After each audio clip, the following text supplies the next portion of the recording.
17 ka mga balay sa kilometer 8.5 Matina-Pangi, Davao City. Gilamoy sa kalayo mga apektadong residente na nawagan og tabang. Aniya ang detalye.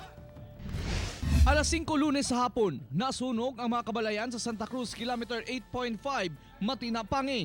Sanglit digkit ang mga balay ug kusog ang hangin, dali kining gilamoy sa kalayo. Human sa itabo, ingon ani ng itsura sa lugar. Ug daw ang 17 ka balay ug usa ang partially damaged.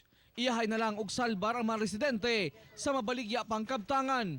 Kini wa may bugas kay wa man hurot jud way nabilins mo ah. So gahapon diri nagbarbecue mo. Oh, wa pay halin. Naning kamot lagi tani para tagkaon. Nagsugod kuno ang kalayo sa panimalay ni Suzette Dulota tungod sa napasagdang niluto. Butang nga gikapungot sa mga silingang nadamay. Mga bata may sulti nila. Ang ginikanan day asa wala. Wala, naglakaw-lakaw ang ginikanan. Walay ginikan mga bata ra na diha. Oh, mauto gagahapon gitabangan na mo kuan diha. Jesus ang kayo dili nila matabang. Gitaguan kay namo tong balay si Suset nga gabi diri among gipa safety kay nangita lagi kad tungod sa sa sunog. Hinoon, gilayong may aksyon ang barangay o CSSTO aron matabangan ang mga residente. So di na sila kasulod kay basi mahugnuan sila. Kay init naman kayo mao tawagod sila nadala.